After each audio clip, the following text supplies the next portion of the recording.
Bom dia, este é o Morning Call Monte Bravo, mais cedo, mais completo e focado no que você precisa saber para começar seu dia. Hoje é quinta-feira, dia 6 de agosto de 2026. Os mercados começam esta quinta-feira sem uma direção única. Depois da forte recuperação observada nos últimos dias, os investidores adotam uma postura mais seletiva, dividindo a atenção entre a realização nas ações de tecnologia, a decisão do Copom e a evolução das negociações envolvendo o Estreito de Hormuz. Neste início de sessão, os Treasuries avançam levemente, com o título de 10 anos em 4,63%, enquanto o S&P 500 registra pequena alta e o Nasdaq devolve parte dos ganhos recentes. Na Europa, as bolsas operam em terreno positivo. O dólar ganha força e o petróleo permanece próximo dos $79 por barril, muito distante dos níveis observados no auge das tensões no Oriente Médio. E esse é um ponto importante. Mesmo com episódios pontuais de volatilidade, o mercado de energia segue mostrando sinais de normalização. O petróleo estabilizado reduz um dos principais riscos para a inflação global e permite que os investidores voltem a concentrar o foco nos fundamentos econômicos. Nos Estados Unidos, o cenário continua praticamente o mesmo. A economia segue resiliente, o mercado de trabalho perde força de maneira gradual e a inflação continua desacelerando. Esse conjunto de fatores sustenta a expectativa de estabilidade dos juros, embora dentro do Federal Reserve ainda exista divisão entre aqueles que defendem manter a política monetária inalterada por mais tempo e os que enxergam espaço para um ajuste adicional caso a inflação volte a surpreender. Os indicadores divulgados reforçam essa leitura. O ISM de serviços permaneceu em nível compatível com a expansão da atividade, enquanto o ADP voltou a mostrar moderação na criação de empregos. Em outras palavras, a economia americana desacelera sem dar sinais de perda abrupta de ritmo, exatamente o cenário que o mercado esperava. Na frente geopolítica, o tom continua relativamente otimista. As negociações envolvendo a reabertura plena das rotas de navegação e a normalização da oferta de petróleo seguem avançando. Nosso cenário base permanece sendo de estabilização gradual do fluxo de energia, favorecendo a continuidade da desinflação e um ambiente mais construtivo para os ativos de risco. Na China, porém, surge um ponto de atenção.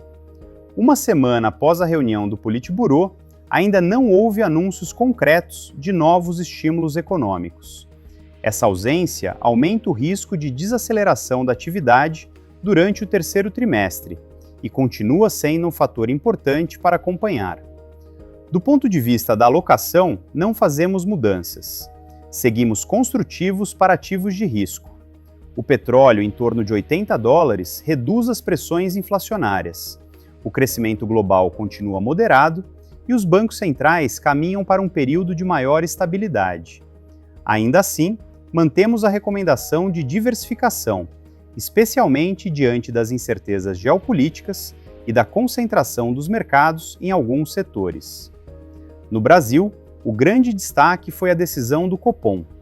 Como esperado, o Banco Central reduziu a Selic em 25 pontos base, levando a taxa para 14% ao ano. Mais importante que o corte foi a mensagem.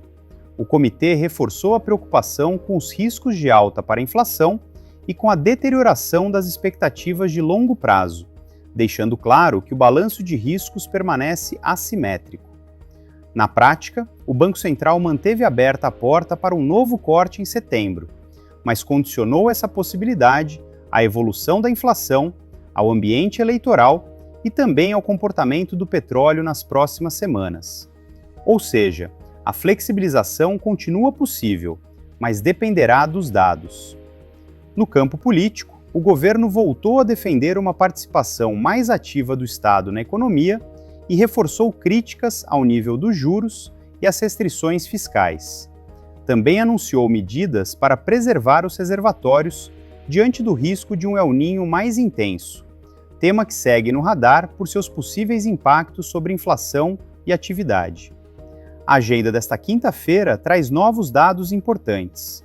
No Brasil, destaque para a balança comercial.